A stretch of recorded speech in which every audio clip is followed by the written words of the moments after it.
So, welcome to each and every one of you from whichever part of the universe you may be. Welcome to another framework of mind architectures from another point of view. And this month has been really useful because we're coming off of a couple of webinars, especially focusing on men's mental health awareness. And a lot of questions came up really about the power of therapy because most men do not talk, a stigma that we're trying to change. And also, to be quite honest, don't ever reach out for help. So it's really interesting and grateful at this time that we be able to share another point of view from our online webinar series this month about the power of therapy, healing, growth, and mental strength in today's world. So for many people, the word therapy still carries fear. Some people think therapy means weakness, failure, brokenness, instability, or simply something must be wrong with me. Others fear being judged, opening up emotionally, relieving pain, or confronting parts of themselves that they've avoided for years. And yet, behind closed doors, millions of people are silently battling anxiety, stress, trauma, burnout, depression, loneliness, relationship struggles, emotional exhaustion, and internal battles nobody else can see. So today, we're having an honest conversation about therapy, because in great part, therapy is talking about it in a really safe space. So we're talking not from stigma, not from shame, but from the perspective of healing, growth, emotional intelligence, resilience, mental performance, and human transformation. Because therapy is not just about surviving pain. Therapy is also about understanding yourself deeply enough to live better.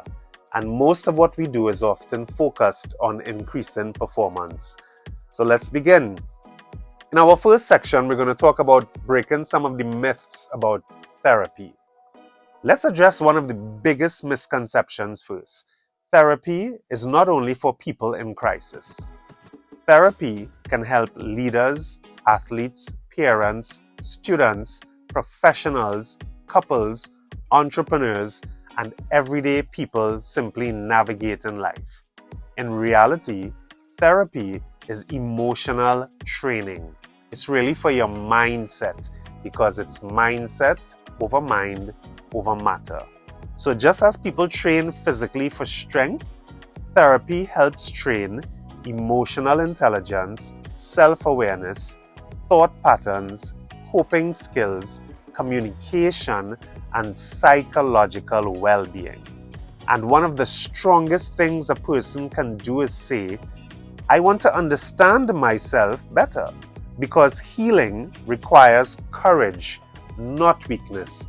So reaching out for therapy, it's not a sign of weakness, it's really a sign of strength and learning and development. So let's have our usual viral story moment for a little while. The man who said, I'm fine, as most men do, I'm good, I'm fine. There's a story about a successful professional who constantly told everyone, I'm fine. At work, productive. At home, functioning. Online, smiling. But privately, he was simply exhausted, anxious, disconnected, emotionally overwhelmed. Eventually, a friend encouraged him to try therapy. At first, he resisted. He believed, I should be able to handle this on my own. Man up. After several sessions, something changed. For the first time in years, he stopped performing strength and actually started healing. And later, he said something really, really powerful. Therapy didn't make me weak. it helped me become emotionally honest. And emotional honesty is often where all of our healing begins. So, our next section, we talk about what therapy really provides, and it's interesting that we got so many questions on this.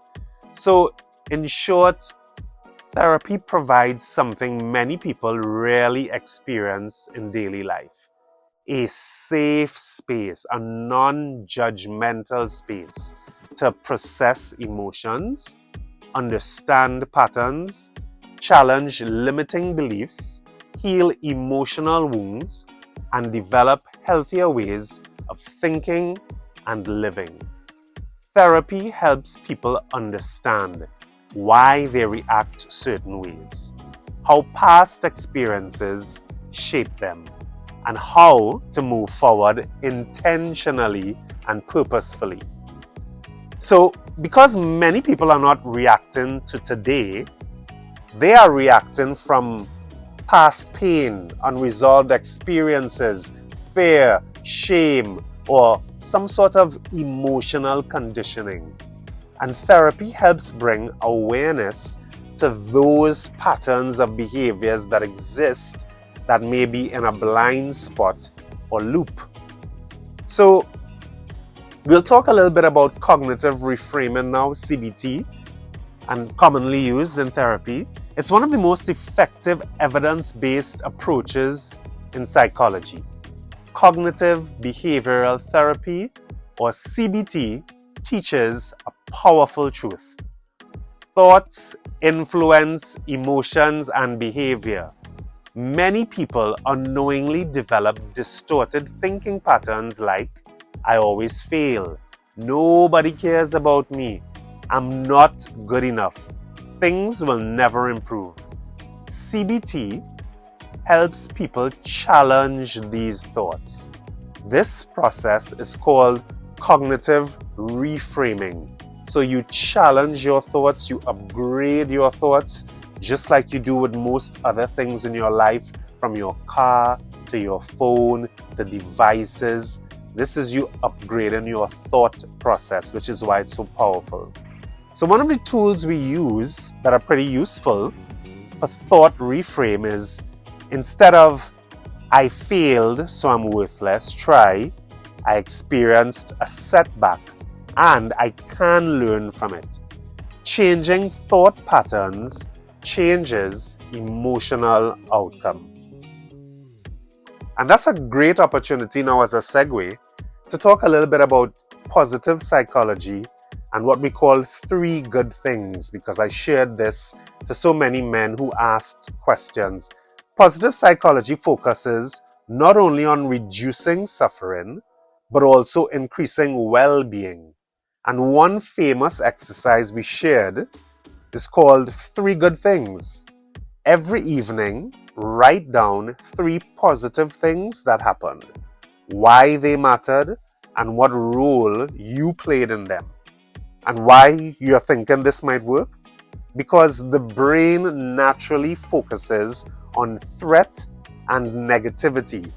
This exercise retrains attention towards gratitude, hope, progress, and emotional balance. Because often in today's world, what makes our headlines, what come across our feed, are usually negative thoughts.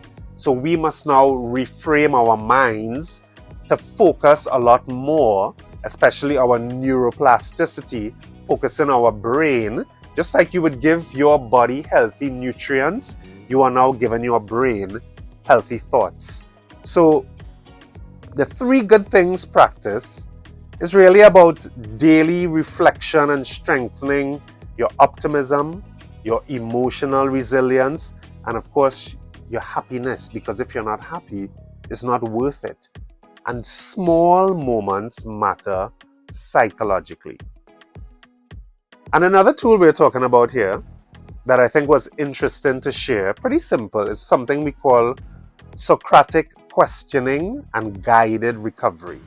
And it's another powerful therapy approach which involves Socratic questioning. Instead of simply telling people what to think, therapists often ask reflective questions like, what evidence supports this belief? So if you have fear or anxiety, what evidence supports this belief? Because 75 to 80% of the fears that we have of tomorrow don't actually happen. So asking yourself for evidence to support the belief helps with this questioning. Could there be another perspective, seeing things from another point of view, just like us? What would you tell a friend in this situation? Because when you're talking to a friend, it's easier to separate your emotion from your communication, and of course your emotions from affecting your behavior. So it helps to add another dimension by asking these questions. And this process really helps people develop self-awareness, emotional insight, critical thinking, and healthier perspectives.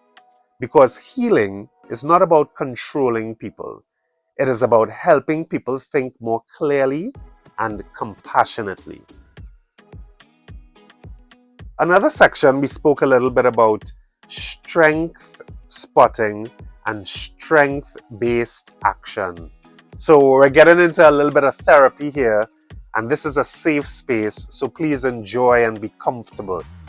You know, many people spend years focused on a weakness, but positive psychology also asks, what is strong within you?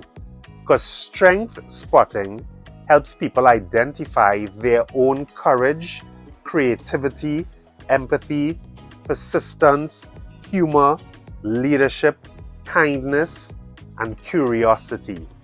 And when people intentionally use strengths daily, confidence and wellness increases.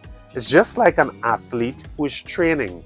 You get more confident because of your competence, and your competence increases the more that you intentionally train to succeed. So another tool here we suggest is what we call the strength question. Ask yourself, what strengths helped me survive difficult moments before? The answer often reveals your hidden resilience, because we are all resilient. It's really just about the discovery phase to recognize how resilient we really are and to be able to apply it consistently during our challenges throughout our days. So this section really is about, narrative therapy and what we call externalizing. And, narrative therapy teaches something deeply powerful for me. And it's really that you are not your problem. People often say, I am anxious, I am broken, I am depressed. I hear it all of the time. But therapy helps externalize the issue. Instead, I am experiencing anxiety. I am working through some depression. I am facing emotional pain like everyone else. This creates psychological distance from suffering, and that distance creates possibility for healing, because your struggles are experiences, not your identity. So when we refer to a person, what we're really referring to is consistent patterns of behavior over a period of time. And you can now cognitively disassociate yourself from patterns when you are self-aware. So really, that is not your identity, because you now, being aware of those behaviors, can manage those behaviors to achieve different outcomes. So your behaviors are not necessarily you. And a little bit about our next tool in therapy is called the miracle question. And in solution-focused brief therapy, therapists often ask the miracle question. Imagine you wake up tomorrow and somehow your biggest emotional struggle has improved. What would be different? What would you notice first? How would you behave differently? What small signs would tell you, healing is happening. And why is this a miracle? Why is this powerful? Because it shifts attention from helplessness to possibility. And to be quite honest, what we coach a lot is really about possibilities that we give up faith on. And we give you confidence to see those possibilities and, of course, take meaningful steps to realizing those possibilities. And psychologically, hope changes behavior. And often, talking to a therapist, what we do is we reinstill the hope that is inside of you that you may not be seeing because you may be looking from a different point of view. So, with this, we share something today called the small change principle. Because healing rarely happens overnight. But small, consistent changes create transformation over time. And it's similar to that Japanese framework of really getting better 1% every single day. And if we could just make small steps, what we realize is that consistently over time, those add up into really seismic, meaningful changes. So, in closing, the real power of therapy, the true value of therapy is not becoming perfect. That's crazy to ever believe that. It is becoming more self-aware, emotionally healthier, mentally stronger, more compassionate as humans, really in circles of diverse people. It helps you to become more resilient and more aligned with who you truly are. It's about discovery. So therapy helps people stop surviving emotionally and start living intentionally. And maybe the bravest thing a person can say is, I deserve healing too. I want to grow. Because mental strength is not pretending nothing affects you. That's silly in 2026.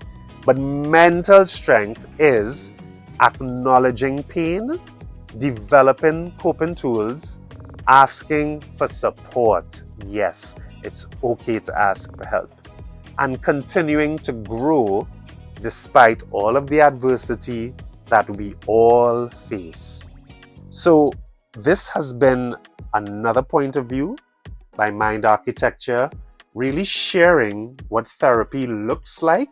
So I hope it kind of broke some of the misconceptions you may have had, and that there might be a more positive outlook into reaching out to grow and develop.